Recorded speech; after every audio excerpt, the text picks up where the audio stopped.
Hello, my name is Tearsa and I'm the Food Systems Priority Lead for the Arizona Sustainability Alliance. Hello everyone, my name is Daniel Clark. I'm a volunteer with Arizona Sustainability Alliance and I'm working with Tearsa trying to make the best food system education programs possible. For the past 2.5 years, I've worked with AZSA to help develop programs that improve food access and education in low-income K-12 schools.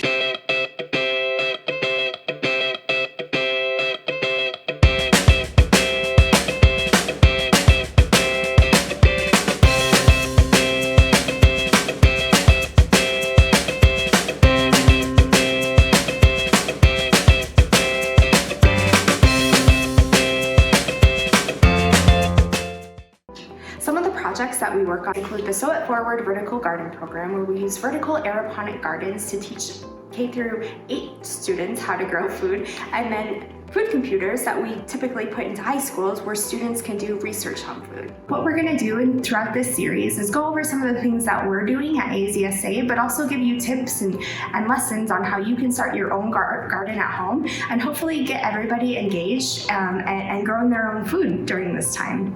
I'm hoping that some of the stuff that Tearsa and I show you inspire you to build your own indoor garden, whether it's something as basic as a cup with some soil in it, all the way up to a full-blown food computer. Tearsa and I thought it would be pretty cool to show you what goes into making your own system. So just to start off, we're going to give you a brief little overview of some of the tools we use to teach students how to grow food. So the first are vertical aeroponic gardens, and this brand is a tower garden.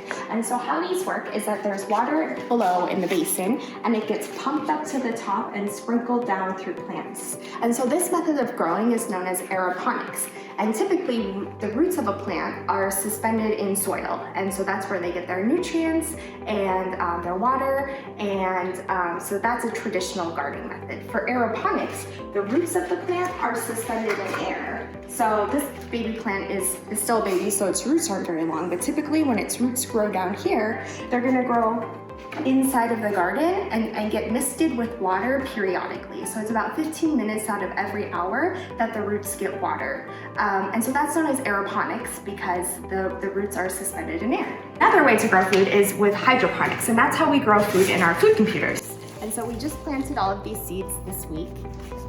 And so you can see here we have Swiss chard, and then there's some broccoli growing.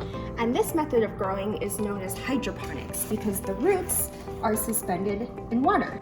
And so if you can see this tub here, this is nutrient-rich water that the roots of the plants are sitting in.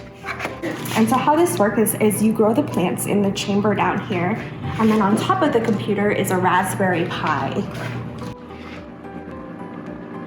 And the Raspberry Pi is connected to a sensor system inside of the computer that monitors temperature, humidity, and then we can also manually monitor pH. And so the Raspberry Pi will feed the information to the monitor. I've been inspired to build my own hydroponics and food computer system. The hydroponic system is nothing but a 5-gallon bucket with a basket in it, some grow medium, and an air pump.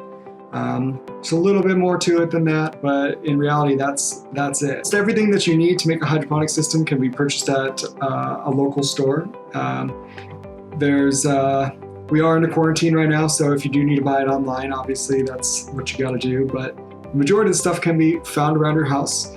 A lot of the things are not too uncommon, like a 5-gallon bucket, or if you can find a way to turn like maybe an old bowl into a basket. I mean, the sky's the limit with your ingenuity, and it is pretty tolerant to not being exactly what they use in, let's say, like a full-grown hydroponics garden.